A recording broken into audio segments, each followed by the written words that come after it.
Thank you. Thank you so much, Scott McKay, for that gracious introduction and your hospitality for the beer 22 years ago. My wife, Deb, who is someplace here, Deb, would you identify yourself anyhow? I know that she was laughing somewhat sardonically at the story because any episode of me meeting anybody in any part of the world ends with going out for a beer that evening. So I'm glad to have done it in Providence long ago. Scott Wolf, thank you so much for the introduction. Thanks to everybody here in Grow Smart and in the Power of Place Summit. Deb and I we come to Providence as somewhat familiar figures. We've been here many times over the years, but we're mainly here to learn and find out about what is going on, to see things like your wonderful video to give us an idea of the spirit of Rhode Island and the spirit of Providence. But we're also here because without realizing it, we figured out yesterday that over the past 4 or 5 years, we had been preparing for this Power of Place Summit. That everything we've been seeing across the country over the last few years brought us to the kinds of discussions you're having here, the kinds of prospects you're laying out for your cities and your state, and the ways in which you hope you can chart a better future. So what I would like to do in the next while, again, as the person who is from out of town, I'm not going to presume to tell you much in detail about the choices you face in Rhode Island itself, but I think I can tell you about the national panorama into which your efforts fit, and fit very appropriately. I mean, there's ways in which you're on the same arc that people in other parts of the country have been following over the last generation. You've succeeded in many things that other people would like to learn from. There are some places where examples from other parts of the country would apply here. So that is what I would like to do in the few minutes ahead. And the way I'm going to plan to do this is, first, I'm going to tell you how Deb and I know the things we're going to purport to say to you, of what was the process of trying to learn about places like Rhode Island, like Providence around the country, and the challenges they're having. Second, I'll sketch out some of the big trends that surprised us. Something that Scott McKay and I were talking about last night at a reception is the process of reporting at its best is finding out the things you didn't know until you showed up. And by showing up in a lot of the country over the last couple of years, we've seen things we hadn't anticipated, and I think are useful framing ideas for the decisions you have to make about Rhode Island. Third, I'm going to talk about some specific lessons or at least indicators of success that we've seen around the country. And then finally, I'm going to try to connect the work you're doing here locally and statewide with the larger situation the nation is in at the moment, of how this stage in American history, of its political coherence, its economic development, the choices it has, the way in which your efforts here fit in. So that is the plan over the next 30 minutes. Then I'll have a few minutes for questions, and then I'll be happy to stay through the rest of the day and hear the decisions you're making, the discussions you're having. So first, let me tell you a little bit about the background of the project that led to this book, which, just in case you didn't hear it the first time, is called Our Towns, a 100,000-mile journey into the heart of America. It's out in May. Over the entirety of my career with The Atlantic, which is now very long, I started working there after I left working in the Jimmy Carter administration back in the 1970s, I realized that the background question I've always trying to deal with has been, is America really in trouble? Or what kind of trouble really is America in? In the 1970s and early 80s, as some of you here will recall, there were all sorts of waves of industrial dislocation, and Deb and I spent time in Texas then, talking to people who were either losing their jobs in the oil industry or dealing with a big influx of refugees from Vietnam and figuring out how they fit into the panorama then. And in various ways that I will just not go into detail, we lived in Japan, we traveled in Southeast Asia, and we spent about 4 years living in China recently trying to say, how does the American model of inclusion, of opportunity, of regionalism, of federalism, of the messy work of democracy, how does that suit the kinds of challenges that are going on around the world? And we've written lots of books and done lots of radio broadcasts and articles about this ongoing saga of how America stands. When we came back from our latest stint in China, we were there through mid-2011 writing books. And here I'll say The book that Deb wrote, which is called Dreaming in Chinese, was endorsed both by the New Yorker magazine and by Oprah. And you don't do better than that. So this is, any of you have any interest in language or Chinese or Oprah, I direct you to Deb's book. But when we were living in China, of course, the world narrative and the Chinese narrative was that America had gone into another set of really deep problems. The United States had ticked off the world financial collapse of 2008, 2009. The reports from the U.S. were about all the people left behind, all the carnage being done around the country. And the sense in China was that China had put people to work right away. The U.S. was having trouble. And so we thought, let's find a way to try to look at the condition of the U.S. the same way we had done it in China and Malaysia and Japan, which is essentially hitting the road. When we lived in China, we'd always get on a bus or a train or whatever conveyance there was one time, horses and yaks, and try to see what is it like in the villages that are far away from Shanghai and Beijing. And so starting in, I guess, around the time, there was a particular moment in the 2012 presidential campaign when Romney, as you may recall, was running against Obama. We were in our little airplane following the Romney campaign on a buscapade through central Pennsylvania. And we thought, these places are interesting. We were in Hazleton, we were in Scranton, we were in these places. We thought, these cities have dramas that need to be described more. And so, a few months later, we put an article on the Atlantic's website saying, we're looking for cities whose story is some kind of microcosm of the American story. Smaller places that are not usually in the news unless there's a tornado, unless there's a shooting, unless there's some kind of opioid project. But they're not really in the news the way that Seattle is, the way that Boston is, or New York. We're looking for cities that have had some kind of problem. Economic, mill closing, demographic, you name it. And we're looking for cities where the response is interesting or indicative. And within a week after my putting that item on the Atlantic site, we got about 1,000 essays back. People saying, my town, Gadsden, Alabama, is America's town.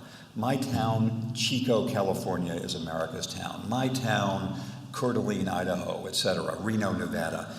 There was one state for which we got no nominations. It was not Rhode Island, but I'll let you, that can come up later in the questioning. But we got a huge tapestry of American cities, and over the next couple of years, partly by science, partly by accident, partly just by incremental seeing what we'd learned and where we wanted to go, we ended up going to about 50 places and spending serious time in about 25 cities. And by serious, I mean usually a total of about 2 weeks, and going there usually once and then again for a return visit. Places as northeast as Eastport, Maine. Anybody been to Eastport, Maine? That is part of the Northeast. As southwest as Ajo, Arizona. Anybody ever been there? It's a place where it used to have the country's biggest copper mine that closed down cold and now it's trying to reinvent itself.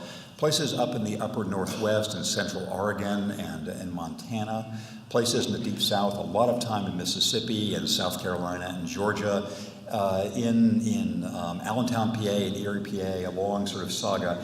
And as things went on, we were doing reports for the Atlantic, a couple of articles, and realizing we felt we had seen something about the country that was generally difficult to perceive in most national news or from local papers too, because there was a kind of cognitive dissonance. I'll get to that in a moment, but mainly a contrast between what people observed in their own towns, which, to cut to the chase, in most cases involved some kind of forward movement of the sort you're describing, you're undertaking in Providence over the last generation and trying to spread to the state. Some conflict between that and what they assumed was happening every place else. You know, the idea that whatever we're making succeed here in Providence is great, but the rest of the country must be some kind of huge mess, because that is essentially the tension between what's locally knowable and what we get from the news. And so the picture we tried to present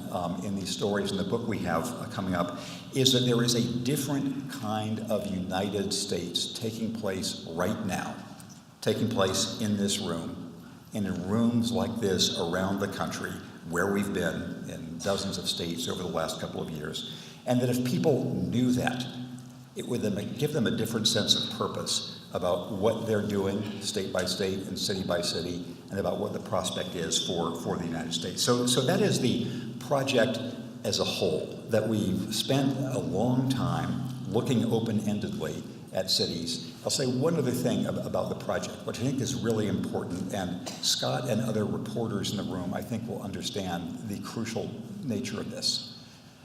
99% of the time, when a national news organization goes to someplace off the coast, goes to any place in Iowa, or the Dakotas, or Central California, or whatever, the premise is always, and if you're not going there for a disaster of some kind, the point is you're always fitting those people into some pre-existing matrix of ideas or narrative.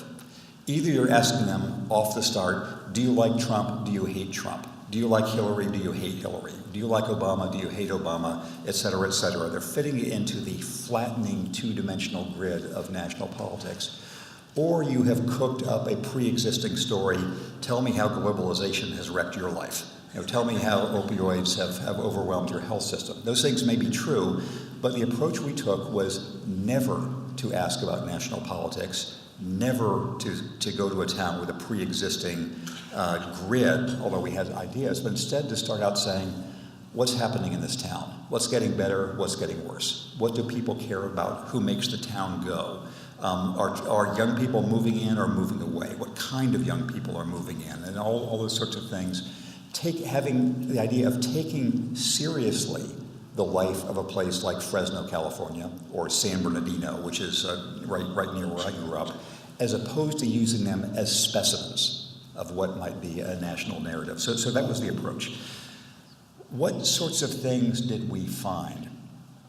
I'll tick off just a couple of the trends that were surprising to us in the things you didn't know until you showed up category, because these are things we would not have expected 5 years ago, and now we believe, and we'll grab any of you by the lapels as appropriate afterwards to try to convince you of, because we've seen them in so many places, and hints of them even in this video and in some of the tours we've had of Providence in the last day. One of them that I think is most surprising, but I bet you've seen evidence of here in Rhode Island and Providence, is what I think of as the reverse talent sort, or reverse migration, by which I mean this.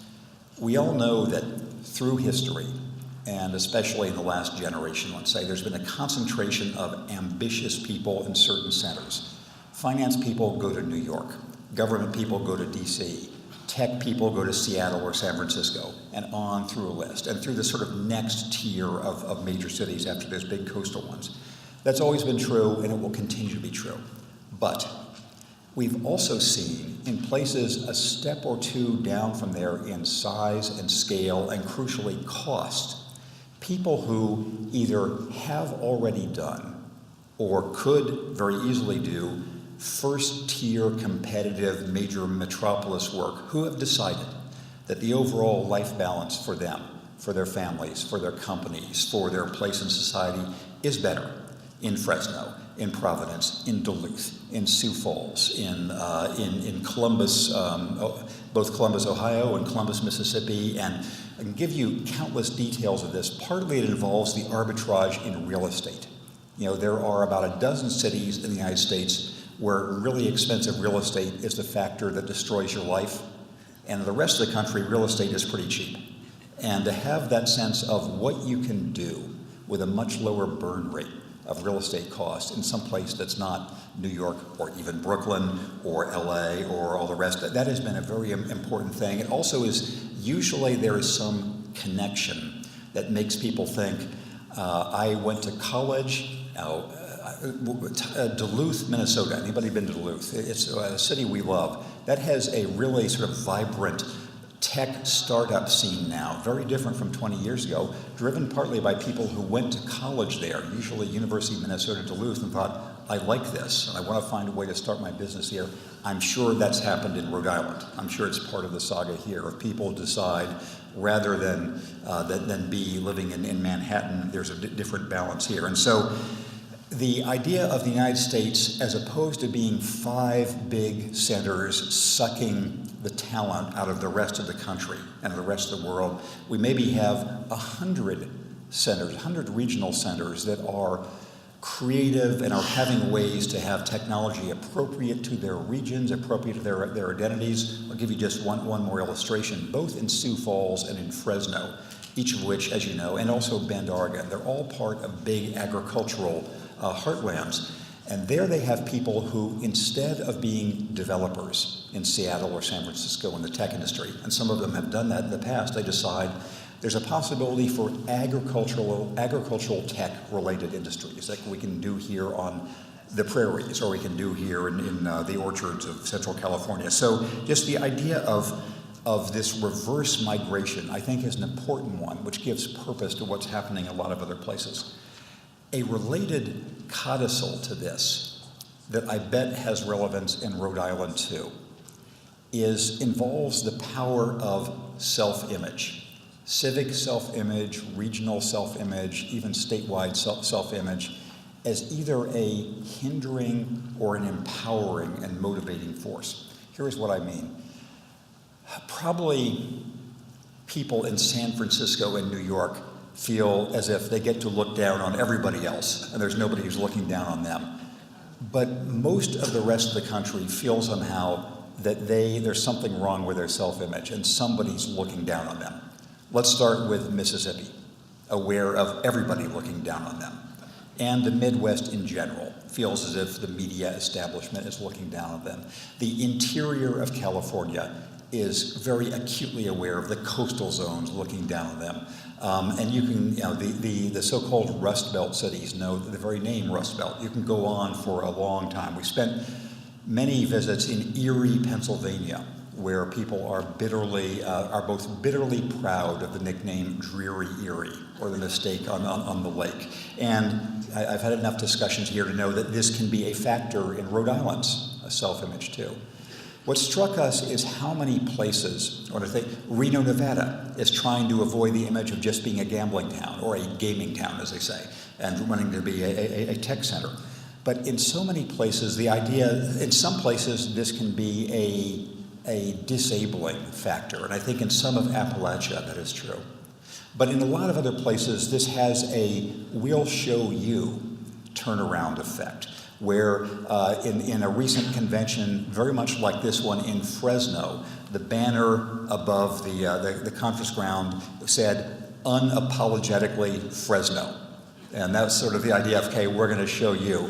There's a story in our book which involves profanity, so I won't give it here in this august setting, about how the people in Mississippi, when they started making helicopters for Airbus in Mississippi, essentially said, we can stand up a little straighter now. In Mississippi, we're making this stuff. We're making high-tech helicopters. And so I think that if that is a factor in Rhode Island's growth strategy or identity, of feeling somehow looked down on, there's a lot of that going around in the country, and a lot of places it's been turned to effect by embracing it, saying, yeah, we're gonna show you. We've seen, and I'll just give a few other illustrations of some of the big trends we didn't know before we got here. The spirit of that video, which I thought was really remarkable, matched in all but one aspect what we've seen in many other places. The aspect that is new and perhaps is a feature of the last year or so in our national politics was the take aspect. That was an interesting way to talk about the benefits to the self of being in Rhode Island. But the idea that here we have more going on than you knew, that is something that you see in Dodge City, Kansas. You see it just in lots of places. And the idea that every place in the country where we went, people are aware of the problems they have. We could have an enumeration list now for the problems that Rhode Island has, whether they are inequality of growth or homelessness or uneven development. You know the list better than I do, but I know some of the lists too, and every city in the country has such a list. The difference from the general perception is being aware of that list, they feel as if the movement is in the positive direction rather than the negative direction.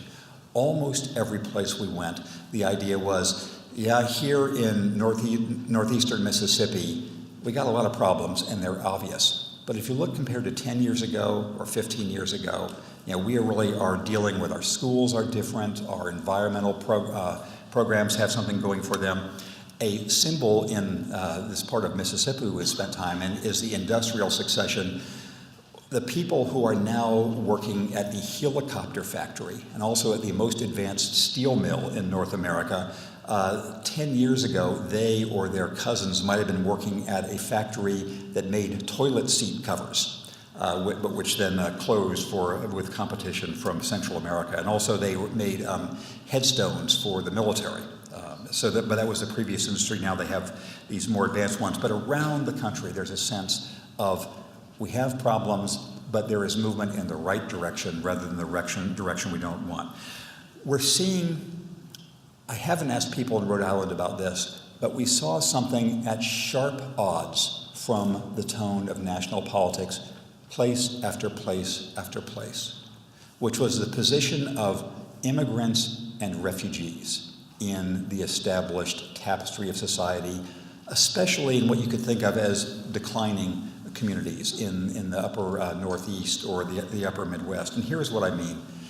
In the long saga of America's immigration history, as I best understand it from academic studies and journalistic studies, immigration has always been disruptive to the people who are already here. It was disruptive when the Italians and Portuguese arrived, and when the Germans and the Irish and the Poles and the Vietnamese more recently, and any group of people when they've arrived. It's been disruptive just because ethnic change is. What makes the United States unusual is that on the whole, it has absorbed the disruption. It has recognized both the idealistic and the practical benefits of having an outsized share of the world's ambition come within our shores and all the cultural diversity it brings. In most of the country, that is still the city-by-city reality. I'll give just one illustration. Western Kansas is now a largely Latino part of the country. You think of Dodge City, for example. Has anybody here seen Gunsmoke, the TV series? It's set in Dodge City. Gunsmoke is still run in Germany. So most of the tourists in Dodge City are Germans coming to see the Long Branch Saloon and all of that. But the population of Dodge City is now majority Latino because of the beef packing industry. And the school districts there is very heavily Latino. So you have an interesting pyramid. The electorate, the voting population and civic leadership, mainly Anglo, population slightly Latino, school district is mainly Latino, and yet the mainly white voters of Dodge City keep passing bond issues to fund their schools, thinking that these new children who look different from us are the future of the city, and it's in our interest to do that. This is in a very red state, a city that voted very heavily for Donald Trump in the last election, but in local terms, there is nothing like the sort of desire to rid themselves of the outsider. Indeed, the closer you get to the Mexican border, the less likely you are to hear a build the wall chant any place. It's something that you hear mainly in New Hampshire or places of that sort. So the saga of immigration and refugees is going on. There's institutional innovation. There are all sorts of other things related to what you're doing that we've seen, and I will refer you to our book for more about that. Let me so I'll say that in countless ways we saw things by being there, similar to what we saw just in a few hours in Providence, but you can find their counterparts around the country, making you think that people around the country and their communities are acting as agents and shapers of their future, not just as passive objects of the large forces of history. Those large forces matter. We went to a Dust Bowl part of Oklahoma, and the people there just had to leave during the Dust Bowl because you couldn't survive. But most places, most communities, people act as if they have some agency over their future. So that is the very long second main point. I'm going to do a much quicker third point and then get to the big payoff of national politics. So the third thing I'll talk about is we came up with a sort of checklist of traits that distinguish communities that we started to recognize after we've seen a couple dozen towns of places where this is a sign of a city on the rise. I'll just list them off a sentence or so for each. I had 10 and a half of these markers. You can see if they apply here. I'll just go through the list quickly. Point number one, the poison of national politics was somehow separated from local life. That if you ask people about national politics, they'd get very angry. If you didn't ask them about that, they'd find ways to make deals together. I had a little set piece in the Atlantic comparing Greenville, South Carolina, very conservative, Burlington, Vermont, very progressive. If you didn't know they were different cities, you would think they were the same city. They run the same way, the university-business relationships, strong mayors, and all of that. Second indication of a city on the rise. The way I describe this is you could pick out the local patriots. If you ask somebody who makes this town go, there would be answers to that question. It could be different people, a librarian, a university professor, a philanthropist, a leading family, a mayor, a congressperson, whatever, but that there was an identifiable cast of characters was important. A third trait of a city that is working. If you ask people what public-private partnerships mean, they can point to something specific. They can say, we moved this river. They wouldn't say we moved this river any place but here, but they can say it here. They'll say this bridge, this school, this high-tech startup area. It's not just a phrase, it's a specific tangible thing, and you can find that as a very clear marker of cities that are working and cities are not. A fourth marker that struck us is that people knew the civic story. That is the sense of where their city had been and where it was going, and how both the successes and the problems of right now fit into this long narrative arc. And it avoids that sense, there's an American national story, families have their stories, individuals have their stories. If people shared a sense of the civic story, it gave them patience and the willingness to invest in a sense of where they all were going. A fifth indicator is they have a downtown that is coming back. I have a whole theory of that, which I'll spare you for now, but I was very interested in seeing what you're doing here in Providence. I know there's a lot of still bones of good downtowns throughout Rhode Island.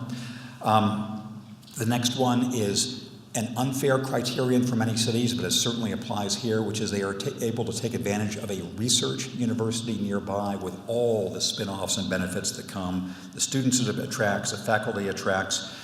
The next one on the list, even if you don't have a research university, taking seriously a community college is a fundamentally important part of this stage in America's evolution.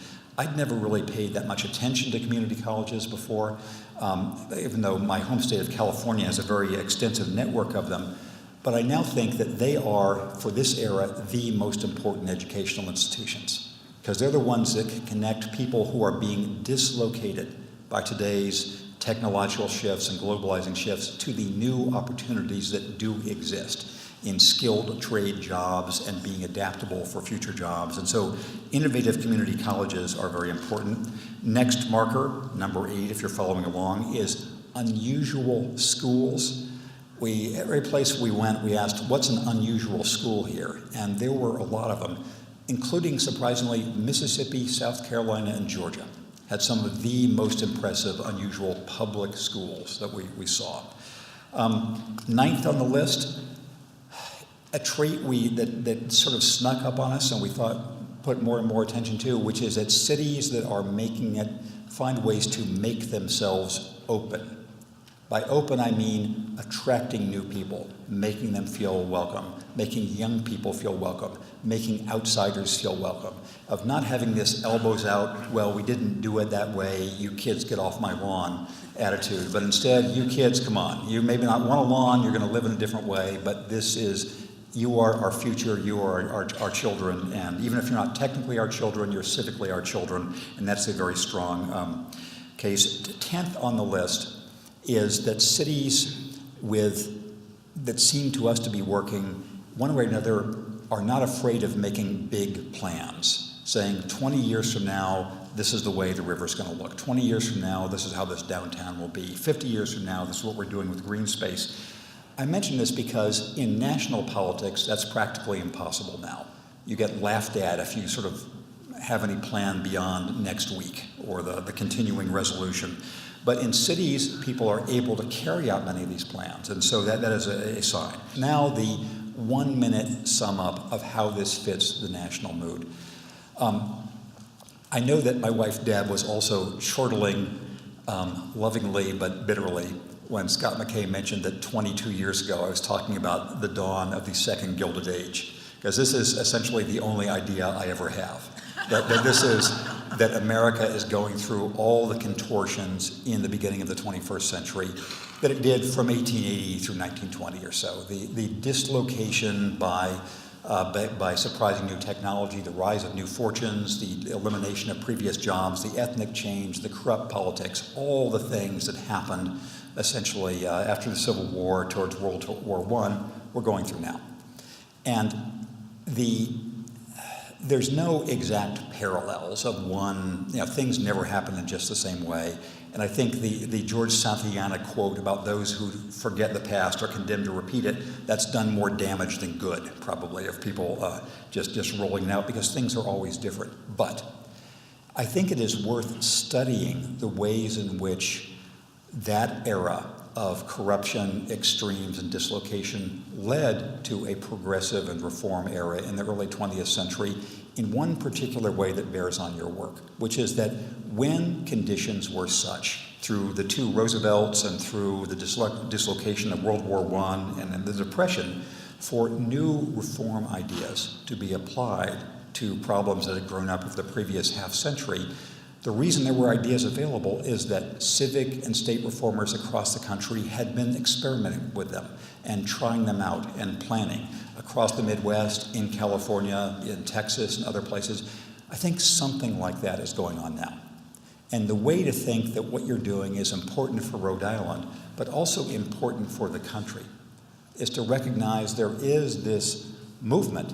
In every state we've been, there are gatherings like this and groups like this and success stories like this and videos like that with less edge that are showing about what is possible in Kansas and in Montana and in Oregon and other places. So if you think that what you're doing matters for the state and its future, but also you're planting the seed corn or trying out the new ideas, serving as the test bed for ideas that at the appropriate point can have some relevance and application in national politics, then it gives your efforts here all the more, it should give you all the more enthusiasm for what you're doing.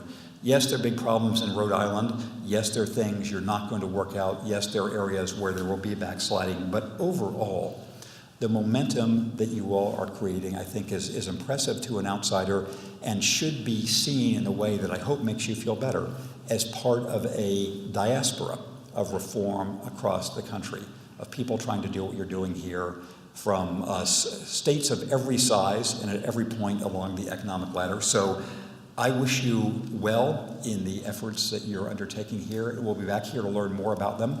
And for now, thank you, and I'll be happy to answer a question or two and then turn the stage over. And Scott, I welcome you.